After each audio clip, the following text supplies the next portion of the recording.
What's up, guys? It's your girl Mac Cox coming to you from Trader Sam's. Oh my goodness, I'm at Disneyland. I'm at downtown Disney. I was actually at Disneyland a couple days ago. That's a whole nother story for a whole nother video. Right now we just kind of got to do things where we are, and we got to get stuff done because I haven't dropped a video and I feel sick about it. So I'm here. Let's do this now. So this is about the puff quilt. I have a video talking about the absolute best method to make a puff quilt, and right now puff quilts are all the rage. It seems like they were picking up steam and they stopped, and then all of a sudden everybody's making puff quilts again. The way that I made the puff quilt will work. However, if you make one larger than the one that I made, which was like a baby size, I think I did like 9 by 9 or maybe 10 by 9. It was a smaller puff quilt, but if you want to make a big one like a mattress or something, there's no way in the world that I would do it that way. And what I mean is, the way that I did it was I chain pieced that, I didn't chain piece, but I sewed a row together, and then you stuff it, then you sew it, and then you put another row that's not filled on there, and then you stuff it as you go. That's the second best method, and it's probably going to be faster than the method that I suggest. However, it was just too much to handle. And if you are not working with a ton of space like most of us don't have a huge room and a huge amount of space to work with. That's too cumbersome in my opinion. My shoulders, my back, it just wasn't a pleasant experience. I suggest the best way to make a puff quilt is to go on ahead and piece together the entire thing first, and then open up the back and just stuff it. I think you can control the stuffing. You can get way more stuffing in there than you could if you weren't, and you're just not fighting with the quilt the same way.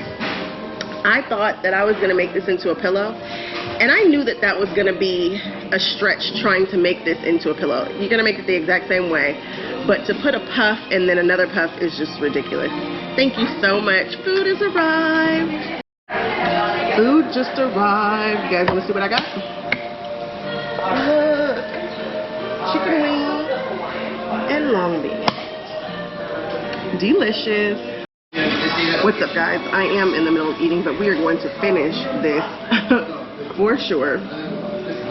The puff quilt. Again, I think that the best method is to just sew together the blocks, open up the back, stuff them. You can stuff them more, you can control it a little bit better, and I think it gives a neater look. It does not look cute on the back, but you won't be able to see that. I decided to make a pillow. That wasn't smart. It's too much puffiness, but it really makes a really cute, it does make a cute like cushion, so you wouldn't put the pillow in the back. I'm actually going to, because of the size of the baby quilt, which it matches, I'm going to be able to fold my baby quilt and put it in the back of the envelope as opposed to actually putting the pillow insert, because with the pillow it's just too much puff. It's not the look that I was going for. It is a look, but it's not the look that I was going for. And I went ahead and tried a ruffle, and ruffles are the devil. I just don't love ruffles yet. I might one day, but I don't love them yet. What else is there? I think that's it about the puff quilt. So if you guys would like to see the actual demonstration of the best way to make the puff quilt, here it is. Talk to you guys later. Bye-bye. Well, let's get into this puff quilt. So I already have a video talking about the puff quilt, and I demonstrate a different way to do that.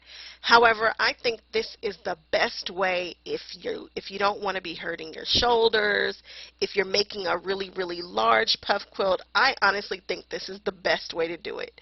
Now, if I'm being honest, I tried to make this into a pillow, and that wasn't smart. Everything that I try doesn't always come out to be the best idea. This was not the best idea. However, this would make a really cute kind of packaging for the quilt that goes with it, or this is a really cute cushion to sit on. So this is going with a baby quilt, and babies certainly should not be sleeping on pillows. So don't, sell it that way. But moving on. I'm cutting some squares. The largest square is 6 inches and the smallest square is 5 inches, and that's going to make a 4.5 inch finished square. The reason why I did that is because the pillow that I wanted to use was like 14 by 14, so I did that for that reason only. You can pick and choose what size you really want your puff quilt to be. Like if I were doing a comforter, I might want huge, like 8-inch squares. If I was doing a, and you get to choose like how many squares by how many squares. It's up to you. For the last one that I did, which was like a baby quilt size, I think I did like 10 by 9, maybe fewer. Maybe I did like 7 by 6. I just, just figure it out. It's not that serious. It's not an exact science. You just figure out how many lengthwise and height that you want. At the end of this video, I'll probably plug in the sizes of baby, throw, yada, yada, yada, yada, so that if you do want to kind of figure out what size would be most appropriate, we'll go from there. Okay, I'm showing you guys how to make these squares, and the difference between these squares and the ones I did before is that we're going to close it all the way up. So here I'm going to show you, you're going to layer the largest one on top, and I'm lining up everything in that top right corner. Don't worry, it's going to overhang just a little bit. Again, the largest one is on top. You're going to drop that foot, you're going to sew down a little bit. I'm sewing less than 1/4 of an inch. You can see that it's not all the way to the guide. Then I scoot it up so that it matches at the bottom and pinch it and make a little pleat and then just sew down. Now I sewed all the way off. You can certainly drop your needle 1/4 of an inch and rotate, but So you sew down a little bit, line it up at the bottom, pinch it, pull it toward you, and sew. Again, I'm sewing at less than 1/4 of an inch, especially since I'm sewing with this white thread, and that was just laziness, and at the end I really wish I hadn't done that, but I should have absolutely sewn with, at one point you're going to be like, why didn't you just sew with orange? But yeah, I did it. Again, less than 1/4 of an inch, you're going to match up all of those sides, and the last one you don't have to match up because it should be matched up automatically. And you're just going to pinch it and you're going to close it up. So you close this up entirely. You are not leaving room to stuff it. That is the biggest difference in how I make a puff quilt and how everybody else is saying to make one. I just found that that puff quilt that I made was difficult to manage. And I have a small sewing space. I don't have a huge sewing space. And it was just too difficult. So this right here is a better method in my opinion. So after you sew them all up, now you're going to go on ahead and put them right sides together. And you're going to take a full 1/4 inch bite now. Take the full 1/4 inch, going ahead and push that fabric all the way up to your guide, or just make sure that you're sewing to the left of your already stitched seams. So that way when you open it up you don't see any white threads between, you don't see where you previously sewed. So this is a simple 9 patch. There's nothing really interesting about this. You just sew it. You just sew them together.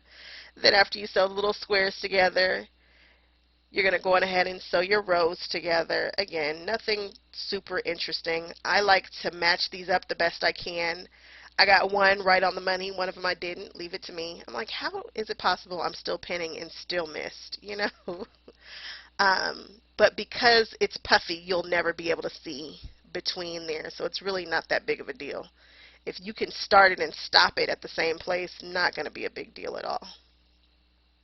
I'm pinning that last row, and I'm sewing it together, and then we will see what I come up with after. And again, don't sew over your pins, guys, if you can avoid it. I try to avoid doing that. And there I have a 9 patch, and it is fully sewn together. Everything is closed. I decided I wanted to add a ruffle, so I'm going around measuring the perimeter, and then I cut a 4-inch fabric, folded it in half so that I got 2 inches, pressed it, and then I made a ruffle with it. Me and ruffles just do not get along. I have tried every way to make a ruffle. They're like, oh, just run 2 seams and pull one. I'm breaking the threads when I do that. I have a whole ruffling foot. It does not like to ruffle 2 fabrics at one time, so when it's folded like this, it gets angry. I just went ahead and cheated this ruffle. The way that I did that is I literally scrunched up the fabric myself under that needle. I've seen people do it this way too. It is not the most precise, but it will indeed give you a ruffle. So I just squeezed it a little bit and just kept force feeding it through little by little with my stiletto, and I totally got a ruffle. Not a big deal. Not precise, but it will give you a ruffle. So now I'm just taking the ruffle and I'm pinning it and clipping it all the way around my pillow with the ruffle part on the inside so that I don't catch it. and I just go all the way around, and I flipped it over to be sure that the seams were neat. You can see on the right there that I have some that are flipped, and I'm just making sure that it's going to be clean when I sew this all the way around. Making sure that the fabric is coming in contact with that ruffle. And I just cut that ruffle strip double the amount of the perimeter, and then I just, scrunched it up. Again, ruffling does not have to be an exact science. They are ruffles. Just kind of play with them. Jordan Fabrics has a nice, beautiful video on how to do ruffles with multiple colors. I need to practice ruffles. I am not the best at them. However, I totally got a ruffle look with this, and that's what I was going for. So I sewed it all the way around, and if I were doing this again, I would pull the ruffle out, press it, and then just do a stay stitch around the outside so that it wasn't coming forward toward the pillow so much. I mean, I was able to steam it pretty flat, but if I was doing it again, I'd jump in that ditch and just do a nice stitch around it. You live and you learn. You see that? Now, why wouldn't I use orange thread? Like, why? Just terrible. I made an envelope back for the back of this. If you are making this into a quilt, you're going to take one large piece of fabric, you're going to cover it, and you're going to leave an opening so that you can turn it inside out. But you want to put the fabric right sides together. Again, if you are doing this as a quilt, do not do what I'm doing right here. Just take one long piece of fabric or large piece of fabric, like a backing, which will be your backing, put it right sides together, leave a generous opening that you will be hand stitching or machine stitching when you finish to turn it inside out. I'm turning this inside out just to see what it looks like prior to me stuffing it. I'm pulling on the ruffles to see how they look, and they're cute. They're ruffles, right? It's cute. I love these colors. Fun fact, those are the colors of my wedding. What? Can you believe it? Yeah. Yep. So I cut a hole in the back. No rhyme or reason to it. I just pulled it apart to make sure that I wasn't cutting the front too, and just cut a little hole with my fabric scissors. And now I'm stuffing. I'm stuffing. There's no exact science. There's no, oh, I grabbed 3 handfuls or 2 handfuls. No, I just stuffed until I thought it looked good. Every so often, after I stuffed, I would flip it so that I could see that I was getting it in the little corners and whatnot. And one of the things I like about this is you can really stuff this guy. See, when you are sewing them puff to puff, it's the fuller it is, the more difficult it is to sew. And even though I have this big bag, super powerful machine, it's still too much on my shoulders, and it's a fight. I don't want to fight my quilts. I want them to be easier than that. So for this, you can really get a nice, good, full puff. Sometimes you'll see people's puff quilts, and they're not as puffy as they could be. And I like a nice, strong puff, like a really good handful of a puff. So I'm just stuffing away. And you can do this while you're sitting in front of a movie or whatnot. It's going to take some time. This is not the fastest way, but it's definitely the most comfortable way if you don't want to be fighting your quilts. So you can see in some of those corners there, it was lacking in the puff. So I'm going back and I'm stuffing it till I can't stuff it anymore. Now I'm taking a needle and a thread, and yes, this is where we've got to do some hand sewing, but it doesn't have to be cute. When you see what the back of this looks like, you're going to be like, oh my God, I can't believe she did that. First of all, hand sewing is not necessarily my gift, and I'm just trying to close up this hole.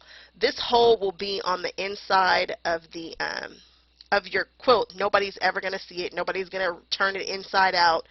Nobody's going to see it. And so we're just trying to close it up. And so I'm doing just that. I'm not concerned about the stuffing coming out, any of that. I'm just stitching up the hole. I am not making a pretty stitch. I have doubled the threads. I'm not using a single thread. I'm using double thread. It just makes it a little bit stronger. And this is not taking me a long time. Again, this is something that I would do in front of the TV or while listening to a podcast. It is not as fast, but I think it's a better way, because watch, when you see my puffs, they're going to be so full and so voluptuous, and you're going to love it. At least I love it. Look at those puffs. Look at it. We got to fluff it out a little bit. Let's fluff it. Isn't it cute? Oh, don't you just want to sit your tushy on it? I do. And there we have it. See? Isn't that cute? Okay, let me go insert the picture for the sizes. For this chart, you're going to look at the block size that you'd like to make. 3 inches all the way up to 12 inches, and then figure out on the left hand side if you want a crib size, a twin size, a full size, a queen size, so on and so forth. So for instance, say you want to make a queen with 5-inch squares, you're going to go down and it's going to be a 60 by 80. The layout is going to be 12 blocks by 16 blocks down, and that's going to be 192 blocks. I hope this helps. Here are a couple of other videos that you can check out. Thank you guys so much for hanging out with me, and I'll see you guys on the next one. Bye-bye.